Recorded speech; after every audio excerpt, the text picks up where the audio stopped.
And that brings me to another point is whether you want to model. I mean, I've been using the word allocation, and with allocations comes push and everything, but that doesn't sound like cause and effect. And if you want to track Yeah. that dollar, then you want to know if you're growing and you're growing in volumes, you're going to sell more. And you want to know, okay, what kind of effect, cause and effect, will that bring upon my cost structure? Yeah. Indeed, if something is fixed cost, then you can put whatever volume in there, but the total cost doesn't change.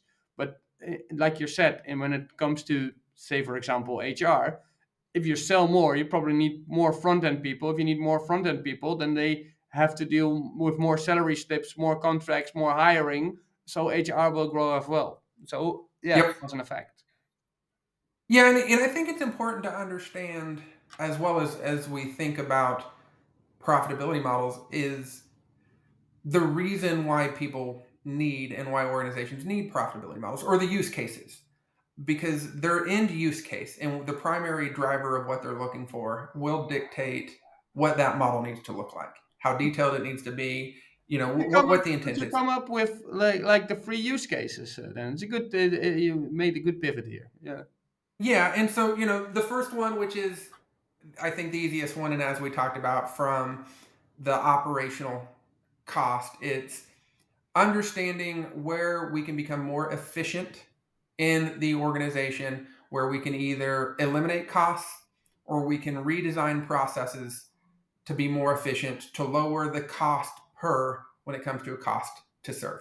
Right, that is one reason for a profitability model, and a good model in general is to understanding the cost structure and understanding where we can just immediately start making savings within organization. And that requires a lot of time, a lot of that more detailed precision measuring, because you need to understand truly the impact in every bit as you go through, bit and byte as you go through, to understand that if we're going to do process reengineering, if we're going to cut out dollars, that we're not impacting the product itself or ability to serve in the future. So that's a cost. The other is when it comes to identifying growth opportunities, right? The battle today is, I mean, money is a resource, Yeah. and at times it's scarce. There's not an unlimited In my supply. household, it's always scarce. In my household, it's always scarce. Yeah, absolutely, absolutely. And you're always battling on, or not battling, discussing how Mm. best to spend what you do have Yeah. on competing priorities of needs and or wants, right? And so that same approach With my that you children, take in it's your always personal. wants. It's never needs. With my Yeah, absolutely. And so it's the same with organizations. It's There's a limited amount of dollars for investment, or just to spend, and so you need to understand, and organizations need to understand, with how can we best maximize our dollar spend.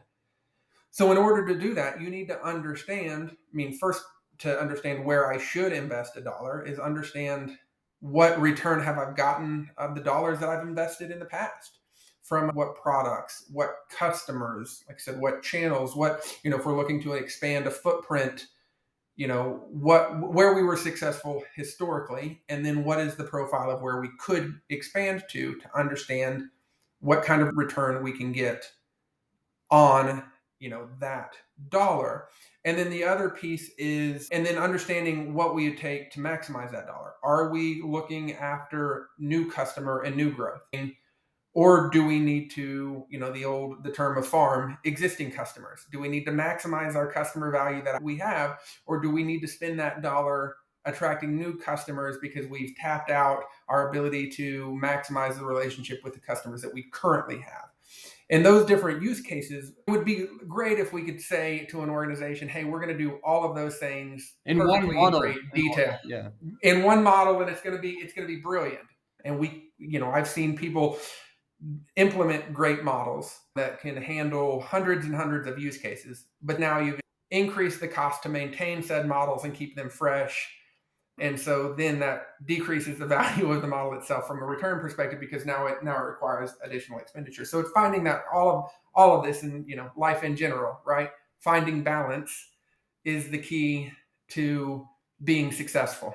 Definitely. But having the ability to understand your components of profitability, understanding your cost structure, understanding your risk structures allows you to make informed decisions. And you mentioned earlier the pull model versus the push model, right? That's what's exciting about the future when it comes to profitability modeling is now, you know, everybody wants to talk about AI as this big, it's going to solve tons of, solve society's issues and solve, and that's a little excessive, it's not, but it does have some very good practical use cases where people can benefit today.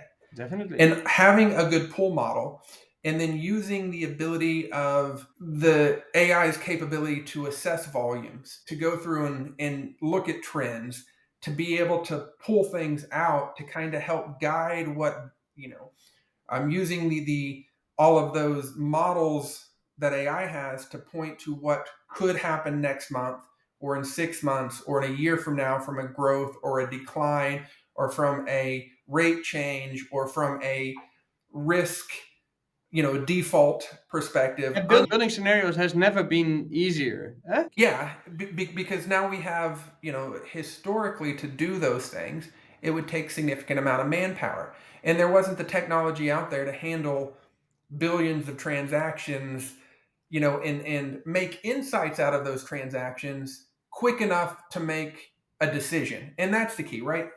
People could always get to it, but can you get to it and can apply it to your model in a timely enough manner to actually make a better decision and protect yourself or even seize the opportunity that it presents, or do you find out too late? Yeah, I totally agree with you. We have a lot of clients that came to us with relatively low data numbers in the past, but are really increasing on the data that they have, and then the data that they want to use in their cost models, and it really helps them to build out scenarios. That's a good point. Yep. And the key to all of that is can you analyze what's happening quick enough to make an impact to your bottom line? Or are we just always going to constantly be reactive to market scenarios and market situations and then just cross our fingers and hope it works out, right? And that's the benefit of a good model is having those insights on a timely manner that you can actually make meaningful decisions and informed decisions that can maximize your investment.